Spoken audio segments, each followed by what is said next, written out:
les catchalités, bienvenue dans cette nouvelle vidéo, c'est Jimbo et je serai votre commentateur aujourd'hui. Et aujourd'hui je vais vous commenter les résultats du Raw du 10 août 2020. Vous êtes prêts? Que le show commence! Et donc le show commence avec Samoa Joe qui nous accueille et il nous dit que ça va être spécial car aujourd'hui il y a 2 contrats à faire signer. En effet, il nous présente le premier contrat. C'est un contrat de catcheur qui va être offert à Dominic Mysterio. Et bien sûr, le deuxième, c'est le contrat du combat entre Seth Rollins et Dominic Mysterio à SummerSlam. Et donc au final, Samoa Joe convoque donc les 2 parties à venir dans le ring dans le but de signer ce contrat. Donc on a Seth Rollins accompagné de Murphy et Dominic armé d'un kendo sticks. Et donc on voit que Seth Rollins est en train de se moquer de Dominic en disant qu'il a peur parce que ce dernier est armé d'un kendo stick et il invite donc Samoa Joe à prendre le kendo stick de Dominic. Donc au final Samoa Joe rassure Dominic en disant que tout va bien se passer et qui prend donc kendo stick de Dominic. Et donc au final Seth Rollins demande à Samoa Joe s'il trouve ça les choses vraiment marrantes et Samoa Joe répond qu'il ne trouve pas ça drôle mais il trouve ça triste. En effet, quand il regarde Seth Rollins, il voit le Seth freaking Rollins et non quelqu'un qui a été démoli par ses émotions. Et surtout qu'il trouve triste par rapport aux actes que Seth Rollins a voulu faire la semaine dernière. Bon, pour information, la semaine dernière, Seth Rollins a voulu attaquer Tom Phillips, mais Samoa Joe s'est interposé. Et il trouve ça encore triste de voir que Seth Rollins est le meilleur catcheur de sa génération, mais qui se retrouve à faire ce qu'il a fait à Rey Mysterio ou encore à Aleister Black. Mais Seth Rollins se précise qu'il a laissé le choix à tout le monde. Il a laissé le choix à Samoa Joe, à Seth Rollins ou encore à Aleister Black. Et il nous précise que la seule personne qui n'a pas eu le choix, c'est Seth freaking Rollins. Car Seth Rollins se précise qu'il a voulu rester le Burning Down, donc rester le babyface qui y était, mais que ce n'était pas possible. Il fallait que quelqu'un se sacrifie pour le bien de tous. Et cette personne n'est nulle autre que Seth Rollins, ce qui a poussé à devenir le Monday Night Messiah. Et donc au final, Seth Rollins demande à Dominic si il va y avoir d'autres personnes qui vont lui mettre des bâtons dans les roues. Et Dominic dit tout simplement que oui, il y aura toujours du monde pour lui mettre des bâtons dans les roues, car il dit que tout simplement que son père, Rey Mysterio ou Aleister Black, qui sont des gens bien, sont totalement différents suite aux attaques de Seth Rollins. Et il nous dit que tout simplement Seth Rollins ne fait pas ça pour le bien de tous, mais pour son bien personnel. Et donc au final, Seth Rollins commence à rigoler, etc. en disant que Dominic devrait éprouver de la gratitude envers Seth Rollins, car grâce à Seth Rollins, Dominic a signé un contrat de superstar à la WWE et a réalisé son rêve. Donc Dominic dit tout simplement que oui, il a réalisé son rêve, mais maintenant il y a un nouveau rêve.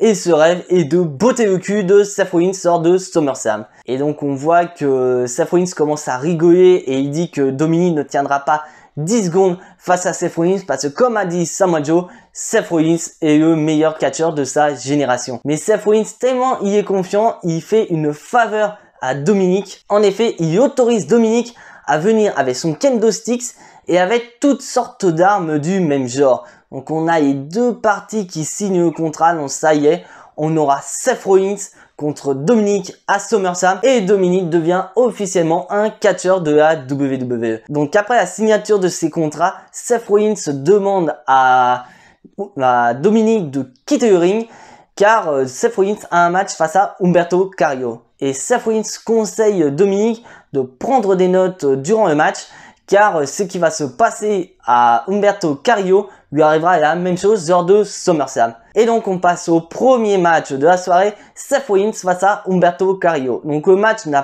pas duré longtemps et à noter donc à la fin du match où Humberto Carrillo a voulu monter sur les cordes, mais pendant qu'il montait sur les cordes, Murphy a voulu intervenir. Mais Murphy a été accueilli par un coup de kendo stick de Murphy.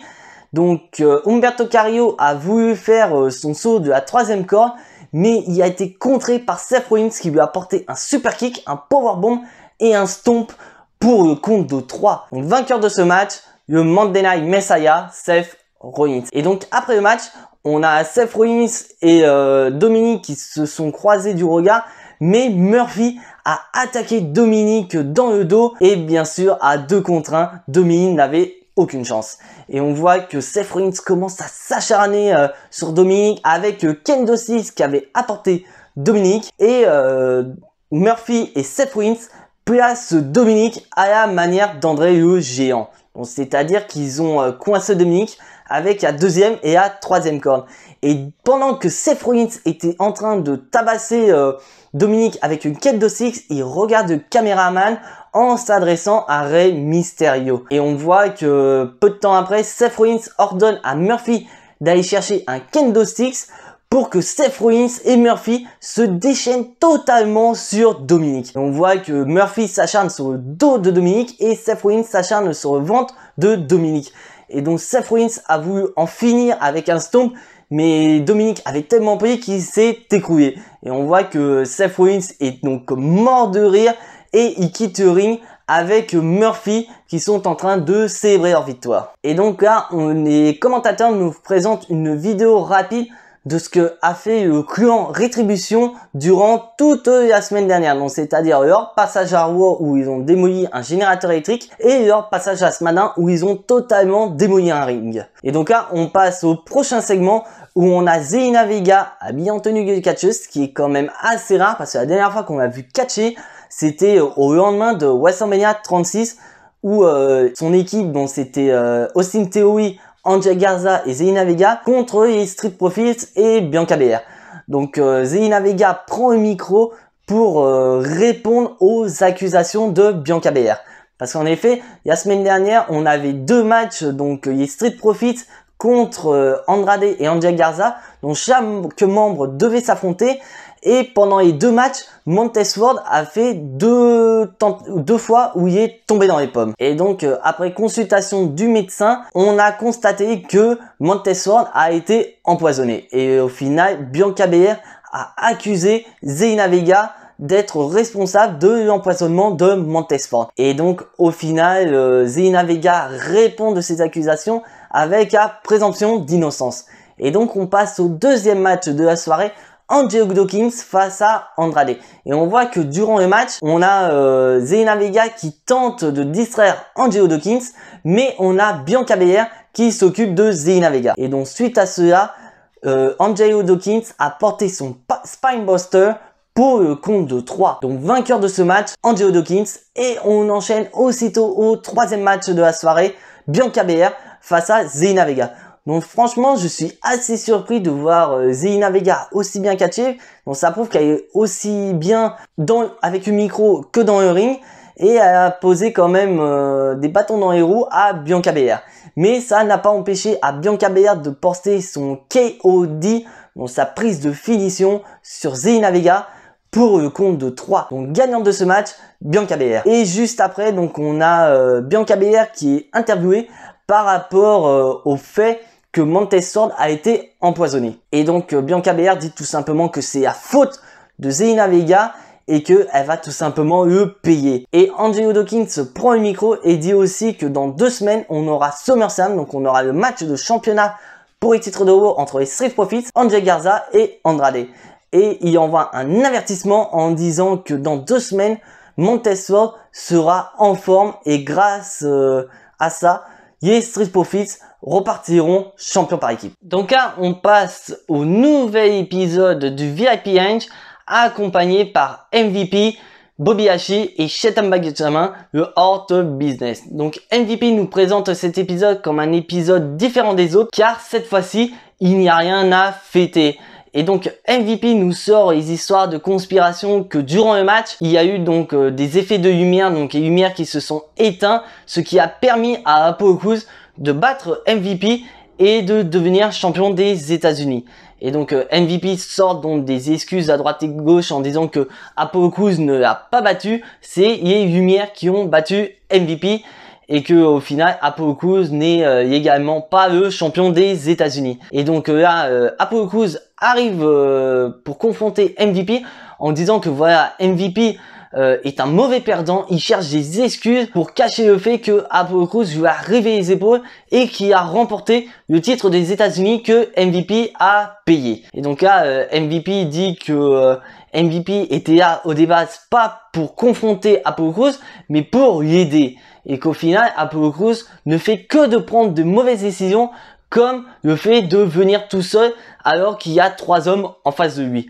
Et donc là, Apollo Crews dit que s'il le fait, c'est qu'il en est capable, il en a marre d'entendre MVP parler de sa famille et qu'à SummerSlam, il y aura une lumière qui va s'éteindre, c'est la lumière de MVP. Et donc là, on voit que Apollo Crews parvient à éviter Bobby Lashley et Shelton Benjamin pour s'en prendre directement à MVP.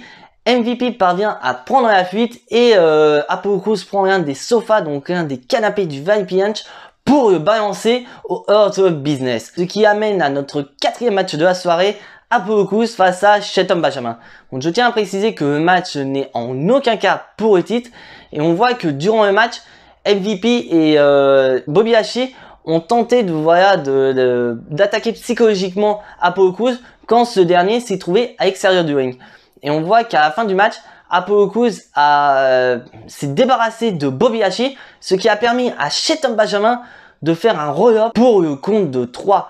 Donc gagnant de ce match, Shelton Benjamin. Et on voit que après le match, Apollo Crews se prend le Full Nelson de Bobby Lashley, mais avant que le Full Nelson ne soit total, MVP interrompt Bobby Lashley.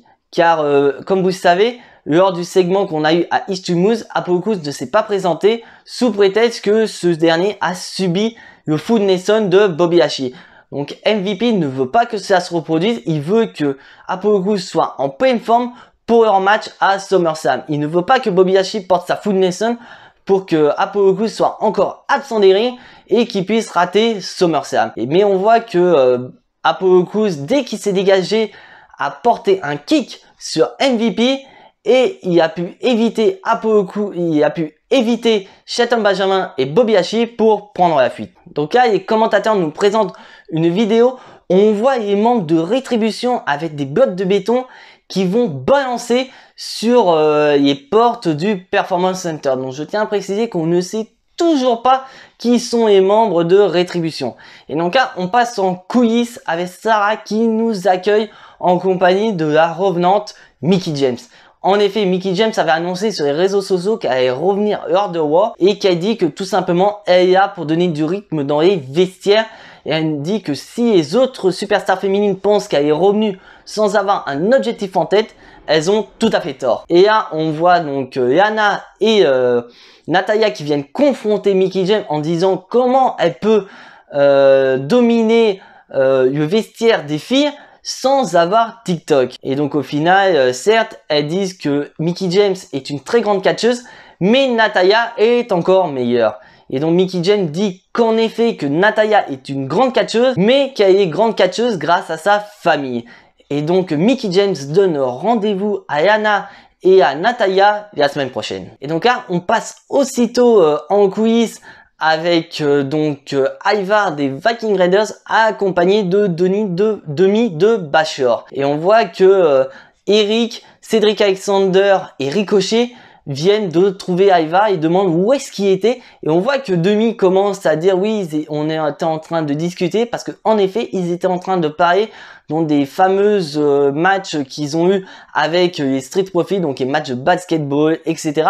Et elle nous sort vraiment la phrase qu'on a eue depuis un moment avec les Street Profits, que Ivar est trop mignon, mais que Eric ne l'est pas du tout. Et on voit que Ivar est super content, mais Eric ne l'est absolument pas. Et on voit Cedric Alexander et Ricochet qui sont totalement morts de rire. Et donc on passe au prochain match de la soirée, les Viking Raiders avec Ricochet et Cedric Alexander face à Akira Tozawa et 3 de ses ninjas. Et on voit que durant le match, Akira Tozawa et un des ninjas sont dans le coin de ring, donc ils combattent pas. Et le ninja donc propose à Akira Tozawa de prendre la fuite. Et donc c'est ce qu'ils font. Donc il y a ces 2 autres ninjas en pâture. Et les Viking Raiders portent leur Viking Experience sur l'un des ninjas pour le compte de 3. Donc gagnant de ce match, les Viking Raiders, Cedric Alexander et Ricochet. Mais on voit que Ninja et Akira Tozawa sont stoppés par un arbitre. Donc Akira Tozawa ne comprend absolument pas. Car en effet, Akira Tozawa est le champion 24/7. Et Ninja en profite pour faire un roll-up sur Akira Tozawa pour gagner le titre 24/7. Et on découvre que Ninja masqué n'est nul autre que R-Truth. Et donc R-Truth devient pour la 38e fois de sa carrière le champion 24/7. Donc là, on est en coulisses avec Kaya Braxton qui nous accueille avec le champion de la WWE, Drew McIntyre. Et donc Kaya Braxton demande si Drew McIntyre confirme toujours les propos qu'il a dit à propos de Randy Orton. Parce qu'en effet, la semaine dernière, Randy Orton et Drew McIntyre se sont confrontés, mais que Drew McIntyre sortait des propos sur Randy Orton qui ne venaient pas de lui. Donc au final, Randy Orton a proposé à Drew McIntyre de se lâcher sur Randy Orton avec ses propres mots. Et donc au final, Drew McIntyre confirme ses propos en disant que Randy Orton refuse de travailler avec les jeunes catcheurs, il refuse de les mettre en avant et qui est là pour démolir les gens dans le but de se préserver. Randy Orton veut rester au top de la WWE autant qu'il le veut. Mais Drew McIntyre nous précise que voilà, à SummerSlam, Drew McIntyre va reprendre le flambeau par la force et il va démolir Randy Orton en lui montrant que le futur lui est passé dessus. Et donc au final, Kaya Braxton nous rappelle le main event de ce soir, Kevin Owens face à Randy Orton, et elle précise que si Kevin Owens bat Randy Orton, qu'est-ce qui va se passer pour Kevin Owens? Et donc au final, Drew McIntyre nous dit que si Kevin Owens venait à battre Randy Orton ce soir, il y aura une conversation avec Kevin Owens pour l'avenir de War. Donc là, on passe sur un segment qui ne m'intéresse absolument pas, je vais aller bref. On passe au prochain match de la soirée, Liv Morgan face à Peyton Royce. Et on voit que avant le match, on a les Iconics qui prennent le micro, qui disent que oui, le Riot Squad est revenu meilleur que jamais, mais que l'humeur de Ruby Riot change aussi vite que ses cheveux. Et donc au final, elles disent que pendant que Liv Morgan et Ruby Riot faisaient du drama queen, les Iconics géraient leur futur. Et donc le match a été bref. On voit qu'à un moment donné, BK tente d'intervenir et que Ruby Riot tente donc de s'occuper de BK. Mais le problème, c'est que ça a distrait Liv Morgan, ce qui a permis à Peyton Royce de porter sa prise de finition pour le compte de 3. Donc gagnante de ce match, Peyton Royce, et on voit qu'après le match, Ruby Riot se justifie en disant que voilà, si elle est intervenue, c'est pour contrer BK et que Liv Morgan n'avait pas vu que BK était sur le point d'intervenir. Et donc là, on passe vite fait sur Raw Underground. On voit Shane McMahon qui dit bonjour au vigie et qui rentre dans la salle privée du Raw Underground et il nous présente deux catcheurs. Donc les deux catcheurs, dont c'est Carl Bloom et Riddick Moss qui font un combat. Et on voit que c'est Riddick Moss qui remporte le combat. Et donc là, on repasse à Raw où on a un des main events de la soirée, Asuka face à Bayley. Et je tiens à préciser que si Bayley perd le match, Asuka gagne l'opportunité d'affronter Sasha Banks lors de SummerSlam pour le titre de championne de Raw. Et comme il fallait s'y attendre, Sasha Banks était aux abords du ring et que Sasha Banks allait potentiellement intervenir. Ça a été le cas une fois où elle est montée aux abords du ring pour distraire Asuka. Donc Asuka s'est retournée et a porté donc un kick qui a été contré par un angle lock de Bayley. Et on voit que pendant deux fois dans le match, Bayley porte des prises de soumission à Asuka. Et durant ces prises de soumission, on voit Sasha Banks qui est en train de narguer Asuka avec le titre de championne de Raw. Et on voit le tournant du match où Bayley commence à dominer. Elle avait le match en main, mais elle va provoquer Asuka en faisant la posture de Kairi Sane. Et donc au final, elle se fait attraper dans le Asuka Lock pour la soumission finale. Donc gagnante de ce match, Asuka qui remporte l'opportunité d'affronter Sasha Banks lors de SummerSlam. Donc c'est officiel, on aura Asuka, Sasha Banks, la revanche pour le titre de Raw lors de SummerSlam. Donc là, on passe à nouveau sur le Raw Underground, où pour moi je pense que ça doit être protégé de Shane McMahon, Dabakabo je crois, qui vient de remporter un match, et donc Shane McMahon demande qui va l'affronter. Et là on a Shayna Baszler qui vient pour un combat. Et donc au final, Shane McMahon demande s'il y a une femme qui est prête à affronter Shayna Baszler. Mais comme vous le savez, Shayna Baszler et le sport de combat, c'est son domaine. Elle a totalement dominé cette femme. Et même à 2 femmes, elles n'ont pas réussi à venir à bout de Shayna Baszler. Donc ça me permet de faire une petite parenthèse par rapport à ça. Car hier soir, j'ai suivi le live d'un YouTuber qui est Black Mass Design. Et donc, il parlait donc des faits de la semaine dernière et on parlait donc du Raw Underground. Et c'est vrai que beaucoup de rumeurs parlaient sur les potentielles intégrations de femmes lors de ces épisodes de Raw Underground. Et c'est vrai qu'on parlait que comme c'est présenté un peu comme des matchs de catch illégal, donc du catch de rue, donc voir des catcheurs ou des catcheuses qui proviennent du MMA serait tout simplement inévitable. Et donc au final, on a eu le cas avec Shayna Baszler.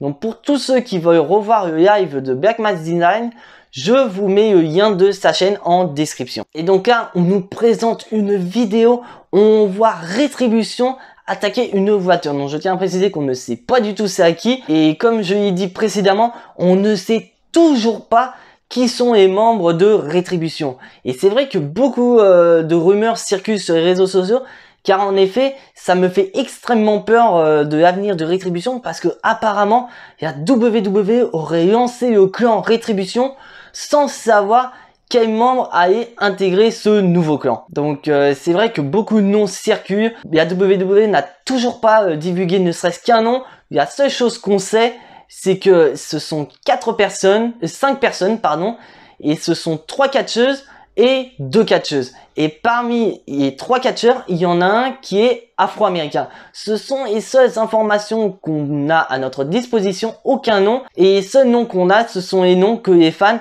circulent sur les réseaux sociaux. Donc moi personnellement, je suis curieux de voir ça, mais si je devais dire des noms, grosso modo, je choisirais des noms de la Evolve. Parce que comme vous le savez, il y a quelques mois, la WWE a racheté la Evolve, et je pense que ce serait bien d'intégrer des membres de la Evolve dans le but de lancer une rivalité en disant que voilà une haine de la Evolve parce qu'ils ont été rachetés par la WWE. Parce que j'aurais du mal à avoir une Nexus 2.0. Parce que le truc, c'est que maintenant, NXT est au même niveau que Raw ou de SmackDown. Donc je ne vois pas l'intérêt de faire venir 5 catcheurs de la NXT dans le but de ravager Raw ou SmackDown.